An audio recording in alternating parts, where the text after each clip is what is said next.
Muy buenas tardes a todos. Muchas gracias por su confianza de quedarse hasta el final de esta jornada para estas discusiones sobre intensificación. Gracias Fernando y Fernanda y Andrés por la confianza en que podíamos ampliar algunos conceptos hacia una pregunta que vamos a transmitir algunas intimidades. Fue idea de Fernando, no mía, y me agarró distraído y dije, bueno, vamos a tratar de avanzar sobre este concepto de una receta en la fertilización perfecta y en particular con un objetivo principal.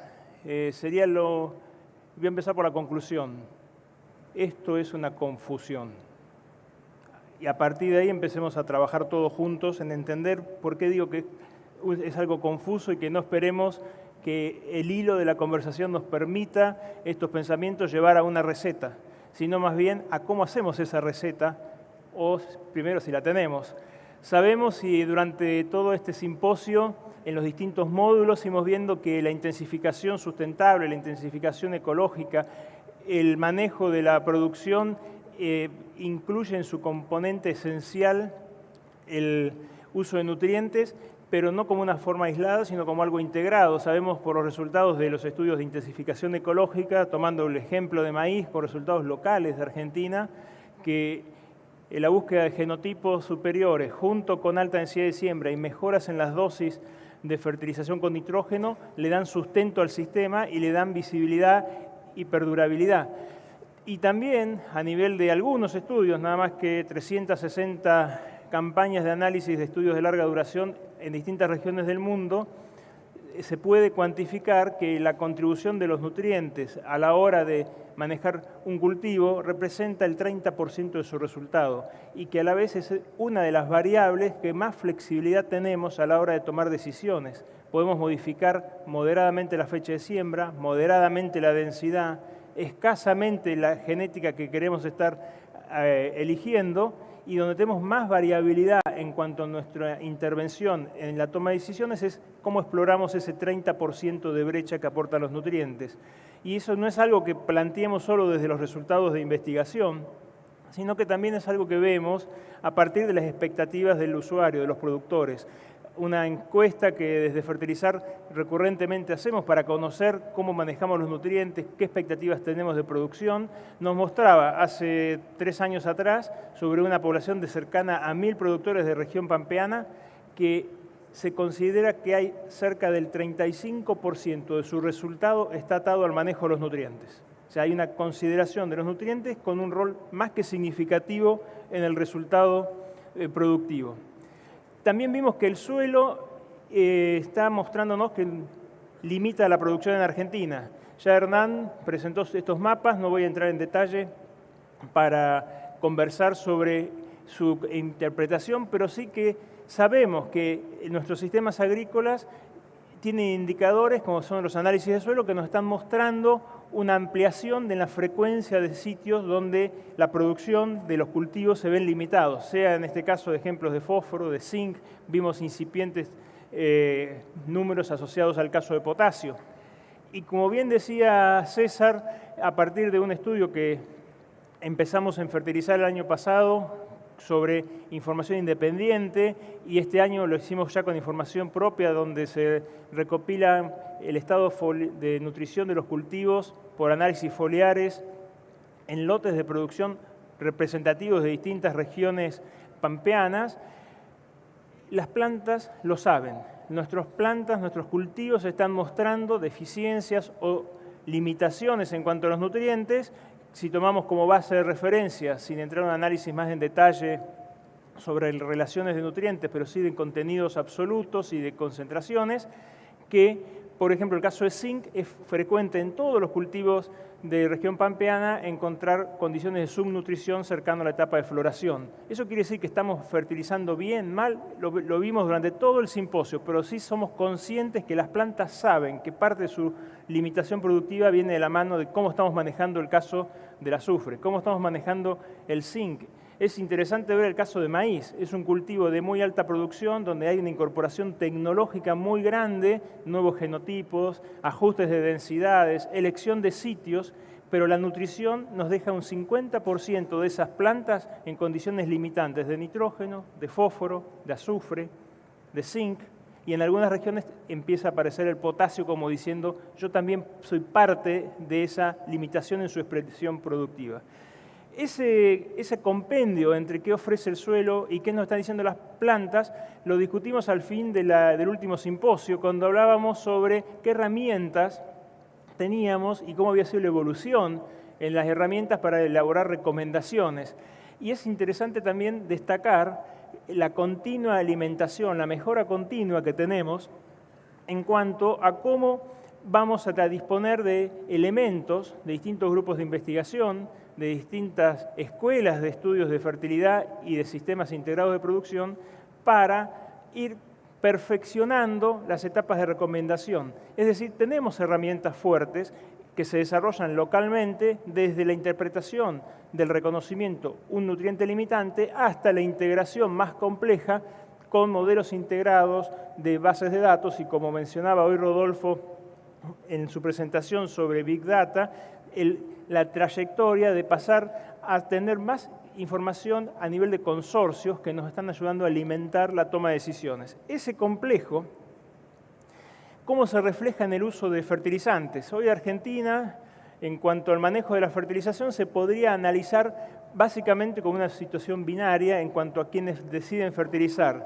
Hay una proporción de sistemas que reiteran las prácticas comunes. Lo podemos llamar fertilización por contagio. Hago lo que hice el año pasado, hago lo que hacen mis vecinos, hago lo que vengo haciendo en promedio, y está bien porque es una trayectoria que ha mostrado resultados favorables, que no captura las nuevas oportunidades, pero acompaña el resultado promedio y tiene una razón de ser que le ha dado sustentabilidad a la toma de decisiones.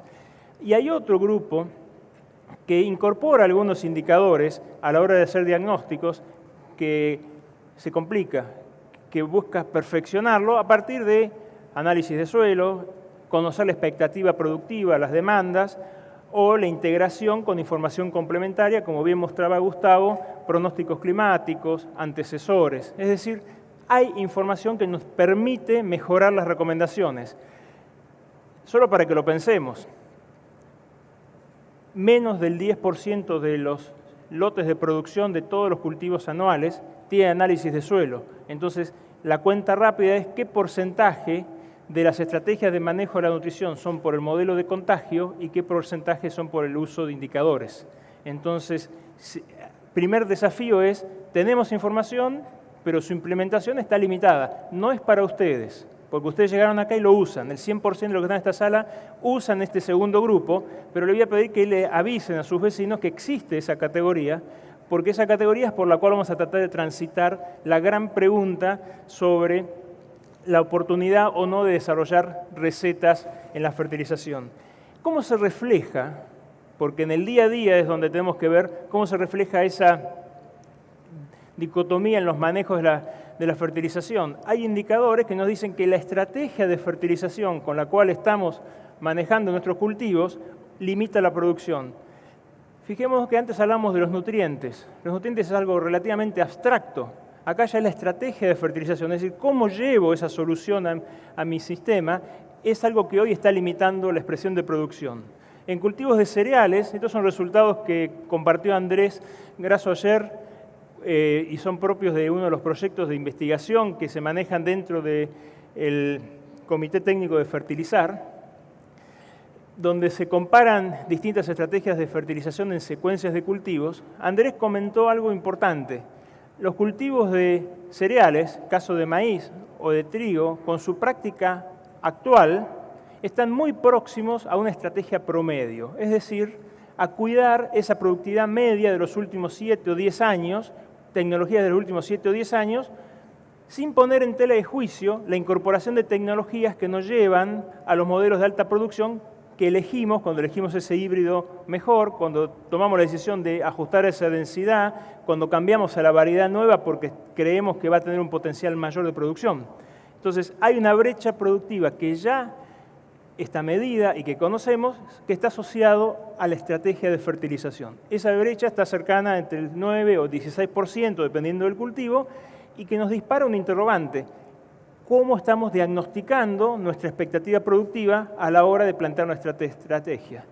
En el caso de soja, la práctica promedio, la práctica habitual, está en una situación equivalente al no uso de la práctica, o muy próxima al no uso, porque el solo hecho de incorporar indicadores como el análisis de suelo, la expectativa promedio de producción del sitio, nos permitiría mejorar esa producción.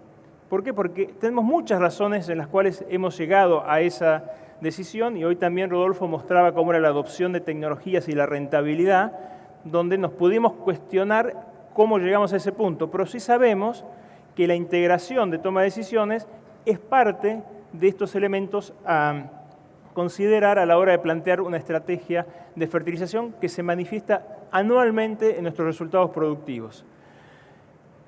Esto era la parte introductoria, donde reconocemos que los nutrientes limitan la producción, que sabemos que la información y el acceso a la información es una mejora continua en cuanto a cómo podemos manejar la fertilización y sin duda se generan brechas en cómo implementamos esas decisiones a través del planteo de fertilización. El objetivo que trataré de conversar con ustedes y de confundirlos, tan confundido como estoy yo tratando de entender la posibilidad de hacer una receta, es si podemos estandarizar esa solución en el manejo de la nutrición de los cultivos.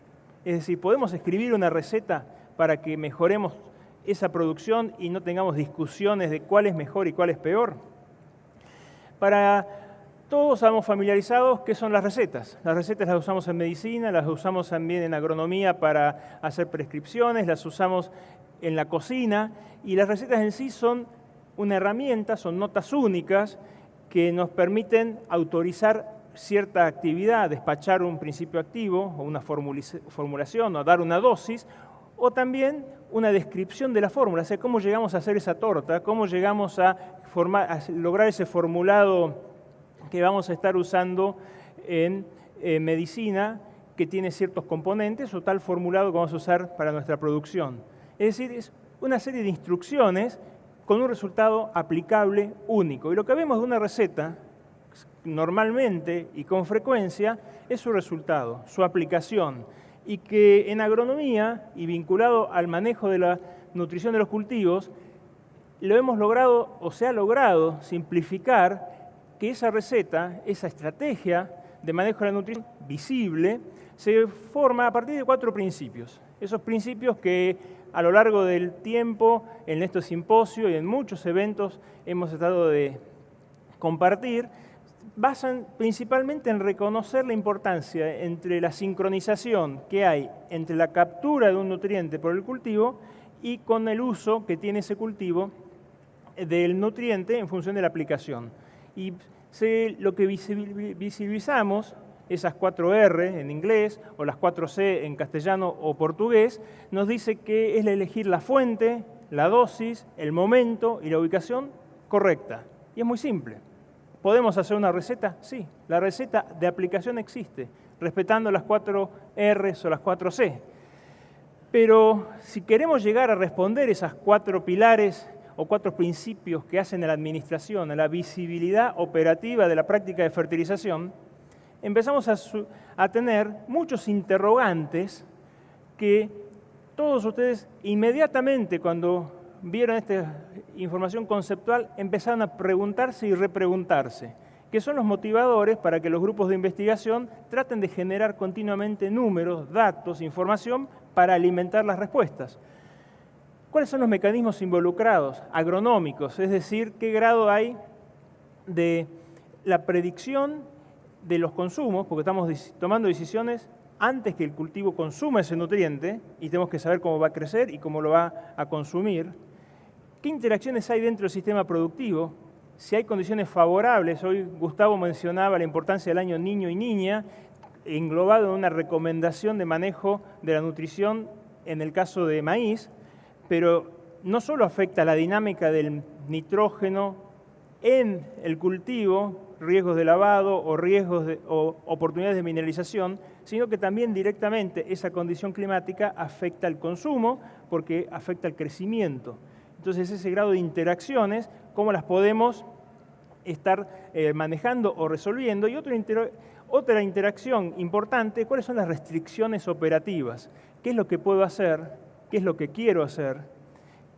¿Cómo se comporta mi decisión con el ambiente? César mostró la comparación de la oportunidad de la fertilización foliar en condiciones de evitar excesos, pero con limitaciones en cuanto a la producción. Y también podemos ver desde el punto de vista de la ubicación, en suelos con tasas de infiltración limitada, la importancia de la localización de un fertilizante para evitar su escorrimiento y sin llegar a situaciones de contaminación. Estamos diciendo de ser más eficientes.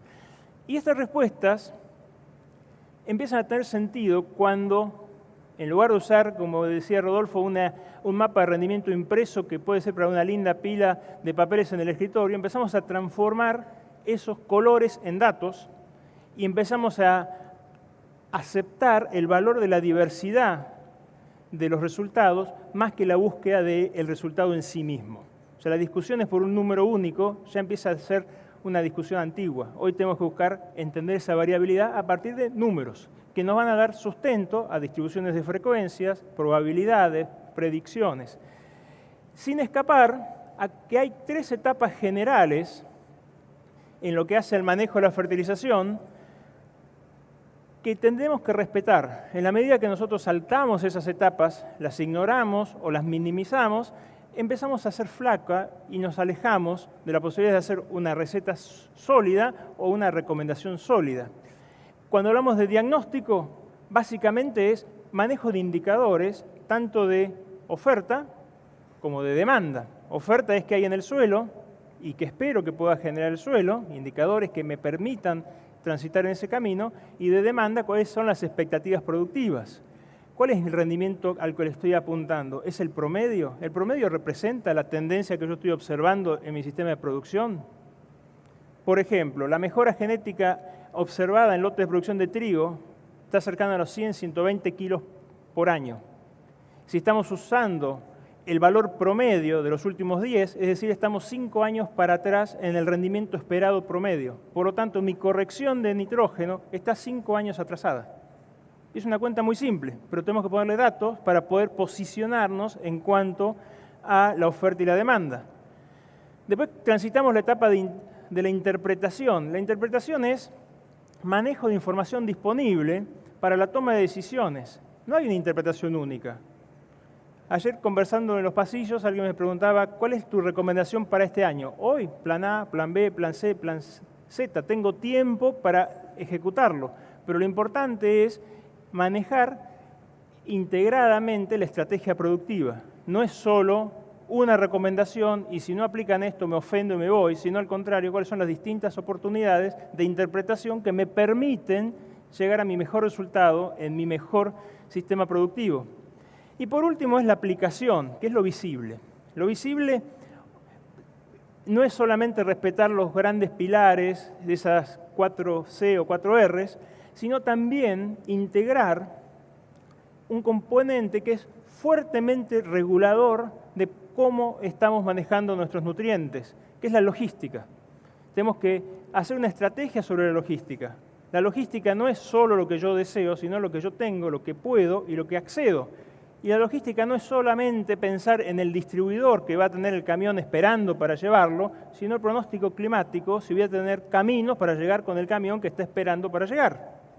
Esa complejidad que todos ustedes saben, que todos ustedes sufren y que los que estamos de este lado de la planificación rara vez sentimos esa presión, hoy en el planteo de recetas, en el planteo de recomendaciones estandarizadas, tiene un peso más que significativo, porque es donde basan los desvíos que al final del año discutimos sobre el análisis de campaña, pero que podríamos haber empezado a predecir.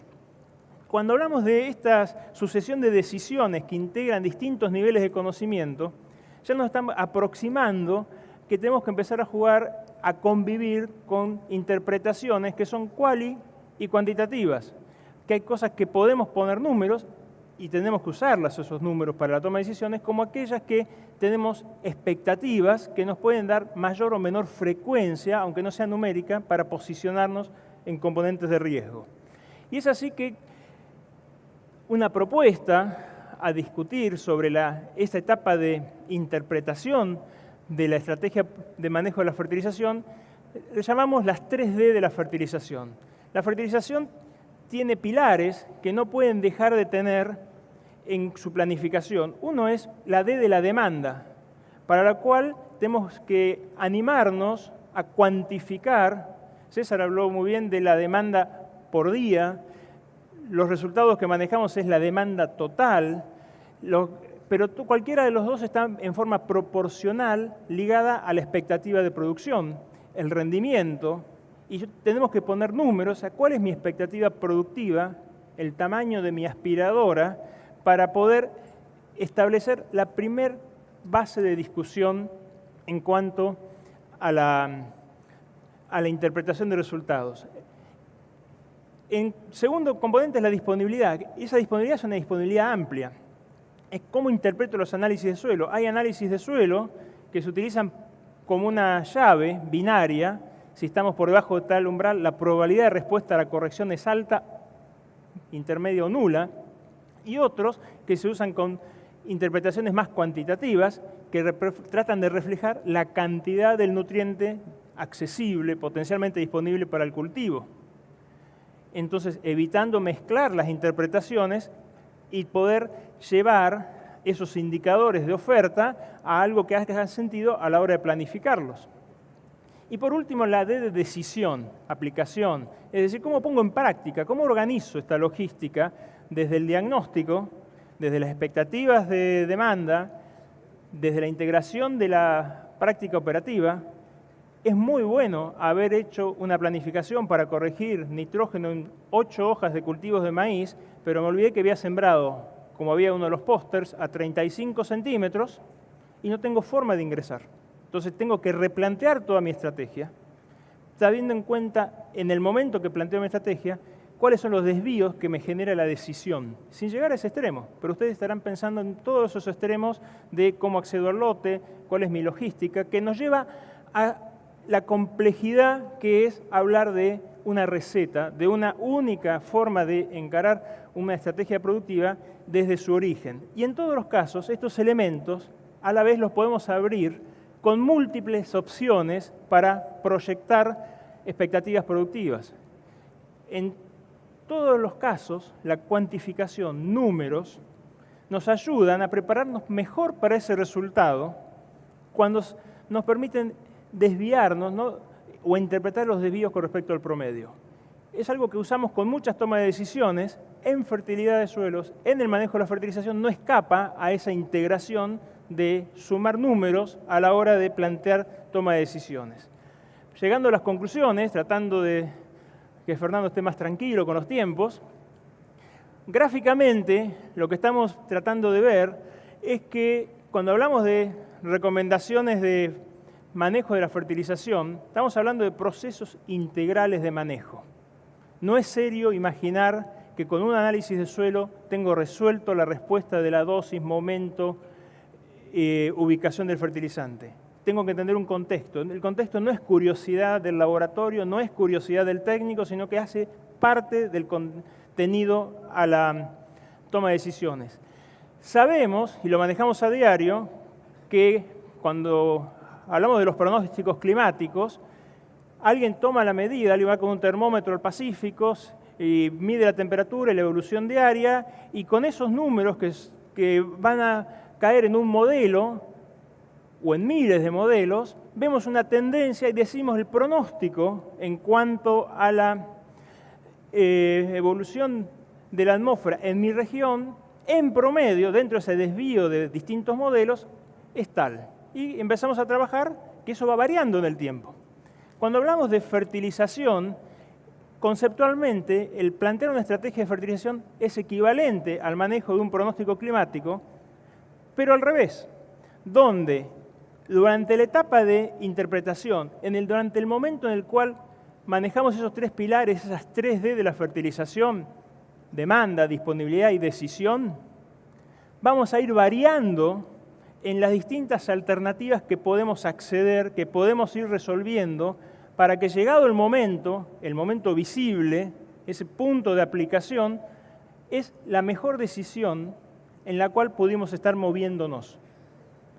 Es muy simple tratar de recomendar una recomendación única a partir de un modelo único con una información única, porque posiblemente estemos dejando de capturar la variabilidad de oportunidades y de cambios. Por eso el periodo de interpretación no es un periodo de unos pocos minutos antes de tomar la última decisión, sino es una construcción del diagnóstico en el tiempo de la planificación del cultivo, acompañando decisiones económicas, sociales, estratégicas, ambientales, y que pueden ir variando para lograr en ese punto de aplicación lo que nosotros vemos como la receta, que es cuidar haber elegido una fuente, la que tenía, la que elegí, para su mejor dosificación, ubicación y momento de implementación. Con esto, a modo de conclusiones, el mensaje que tenía interés en compartirles es que pensar en una receta única, pensar en una recomendación única, pensar en la posibilidad de simplificar un modelo complejo es contrario a los procesos inherentes en los cuales estamos tratando de resolver y que visibiliza y vemos exclusivamente por la dosis de un nutriente que estamos aplicando. Entonces, el desafío es, ¿podemos simplificar, podemos estandarizar? Sin duda que sí, porque es útil desde el punto de vista principalmente operativo, principalmente desde el punto de vista estratégico, pero esa simplificación que vamos a manejar tiene que tener una medida que acote cuáles son los riesgos en los cuales vamos a estar incurriendo al desviarnos de esa variabilidad que es inherente a la complejidad de toma de decisiones.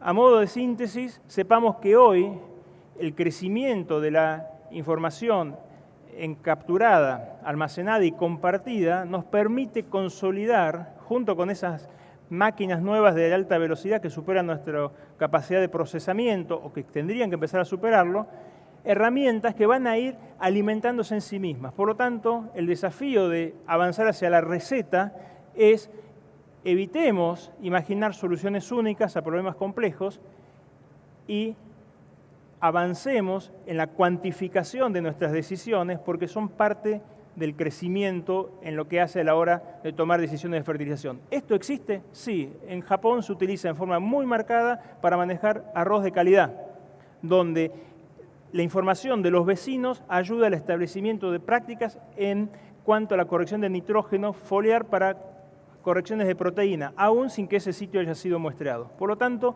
avanzamos en esa línea y en la base, uno de los pilares, está asociado a la reconstrucción de datos y la recolección y disponibilidad de datos, no de mapas impresos en los escritorios. Con eso, muchísimas gracias y creo que hay preguntas.